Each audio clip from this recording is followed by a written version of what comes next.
अस्सलाम वालेकुम everyone, welcome back to my channel and welcome back to another video. कैसे हैं जी आप सब? उम्मीद है सब खैरियत से होंगे। आज के इस वीडियो के अंदर मैं आप सबके साथ फैंसी ट्राउज़र की कटिंग और स्टिचिंग के सिंपल मेथड को शेयर करूंगी। एक बिगिनर बंदा भी अगर वीडियो को शुरू से एंड तक देखेगा तो बहुत ईजीली कटिंग कर सकता है। ये मैंने 2.5 गज़ का फैब्रिक लिया है, मसूरी फैब्रिक है जिसके ऊपर एम्ब्रॉयडरी हुई है। तो चलते हैं वीडियो को स्टार्ट करते हैं। कटिंग करने के लिए मैंने फैब्रिक को अच्छे से सेट करके रख लिया है फ्रंट और बैक साइड का। ये आप देख सकते हैं, बंद वाली साइड मैंने एक तरफ रखी है और खुली वाली साइड इसके दूसरी तरफ है। सबसे पहले लंबाई हम इसकी लेंगे। लंबाई तैयार से 4 इंच आपने एक्स्ट्रा लेनी है। मेरी 34 इंच तैयार लंबाई है तो मैंने 38 इंच का पीस लिया है। इसके बाद ऊपर से हमने वेस्ट का निशान लगाना है, कमर का निशान लगाना है इस तरीके से। मेरी 28 इंच जो इसकी वेस्ट है वो तैयार होगी तो मैंने 1 इंच एक्स्ट्रा पे निशान लगाया है। 1 इंच एक्स्ट्रा इसलिए ले रहे हैं क्योंकि ये सिलाई का हक होगा, मार्जिन होगा। इसके बाद ऊपर से नीचे आसन का निशान लगाएंगे। इसी तरीके से बंद वाली साइड से खुली वाली साइड की तरफ ये मार्किंग हो रही है। इस तरीके से ऊपर से नीचे मैंने 15 इंच पे निशान लगाया है। 13 इंच मेरी आसन तैयार है तो मैंने 2 इंच एक्स्ट्रा लिया है क्योंकि ऊपर से नेफा फोल्ड हो जाना है।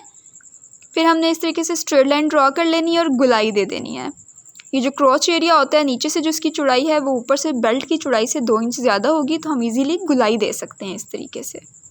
इसके बाद नीचे से हमने पाइंचे का निशान देना है। बंद वाली साइड से खुली वाली साइड की तरफ मार्किंग करनी है। जितना पाइंचे आप तैयार रखना चाहें उससे 1 इंच ज़्यादा लें क्योंकि हमने इस पर मार्जिन रखना होता है सिलाई का। 1 इंच हमने एक्स्ट्रा ज़रूर लेना है।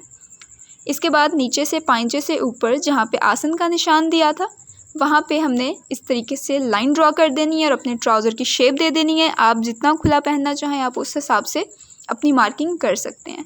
फिर इस तरीके से गुलाई देते हुए हमने आसन के निशान तक मिला देना है।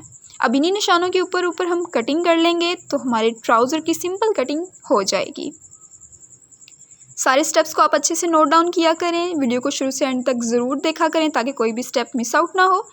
इस तरीके से हमने कटिंग कर लेनी है इसके ऊपर ऊपर निशानों के। तो ट्राउज़र हमारा कटिंग होके तैयार हो गया है। ये आप देख सकते हैं बहुत ही अच्छी कटिंग हुई है। इस तरीके की कटिंग से ना तो ट्राउज़र तंग होता है और ना ही कहीं से कोई खिंचाव आता है। इसके बाद हम सिलाई शुरू करेंगे। सिलाई करने के लिए हमने कपड़े को खोल लेना है, दोनों हिस्सों को आपस में मिलाना है। सीधी वाली साइड को आपस में मिलाते हुए उल्टी वाली साइड को ऊपर की तरफ रखना है। सीधी वाली साइड इस तरीके से आपस में मिलनी चाहिए। और सबसे पहली जो सिलाई है वो हमने मियानी की सिलाई देनी होती है, आसन की जो सिलाई होती है। दोनों साइड की जो आसन की सिलाई है वो हम सबसे पहले देंगे। जैसे कि निशान लगाते वक्त मैंने 1 इंच एक्स्ट्रा लिया था, मार्जिन रखा था, तो वही 1 इंच अंदर की तरफ रखते हुए हम सिलाई देंगे। फिर ऊपर से नेफे की फोल्डिंग करेंगे और नीचे से पाइंचे की फोल्डिंग होगी। पाइंचे की फोल्डिंग होने के बाद हम इसकी नाली की सिलाई देंगे और ट्राउज़र हमारा तैयार हो जाएगा। अब ये जो मैं सिलाई दे रही हूँ ये आसन की सिलाई है। तकरीबन आपने इतना मार्जिन छोड़ना है जितना मैं छोड़ रही हूँ। ये मसूरी फैब्रिक है। इसके बाद हम इसको ओवरलॉक कर लेंगे ताकि कहीं से धागे वगैरह ना निकलें। इस तरीके से ट्राउज़र की शेप बहुत अच्छी आती है। ये ट्राउज़र बहुत परफेक्ट तरीके का ट्राउज़र है। इससे कहीं से भी आपको ना तो ट्राउज़र तंग होगा ना ही कहीं से कोई खिंचाव आएगा। पहनने में बहुत कंफर्टेबल होता है। दोनों आसन की जो सिलाइयाँ वो मैं दे चुकी हूँ। इसके बाद हम इसको खोल लेंगे और दोनों की ये जो सिलाइयाँ हैं ये आपस में मिलाएंगे। ये आप देख सकते हैं मैंने इसको सेट कर लिया है, दोनों की सिलाइयाँ आपस में मिलाई हैं। अब एक पीस को हम उठाएंगे और वहाँ से हमने नेफे की फोल्डिंग शुरू करनी है। नीचे वाला पीस साइड पे कर देंगे और पहले एक पीस को हम उठाएंगे। इस तरीके से इसकी ये जो सिलाई है अंदर का मार्जिन है इसको खोलेंगे और ऊपर से तकरीबन आधे इंच की पहले फोल्डिंग करेंगे और फिर 2 इंच की फोल्डिंग करेंगे। मैं जो नेफे की चौड़ाई है वो 2 इंच रख रही हूँ, आपने अपनी मर्ज़ी के हिसाब से रखनी है। और इसके बाद बिल्कुल किनारे किनारे पर हमने सिलाई देनी है। वैसे जो नॉर्मल नेफे की फोल्डिंग होती है वो 1.5 से 2 इंच ही होती है। अगर छोटे बच्चे का बना रहे हैं तो आप 1 इंच की फोल्डिंग भी कर सकते हैं। फिर इस सिलाई से आधे इंच का मार्जिन छोड़ते हुए हमने सिलाई देना शुरू करनी है। सिलाई को शुरू और एंड से डबल ज़रूर किया करें।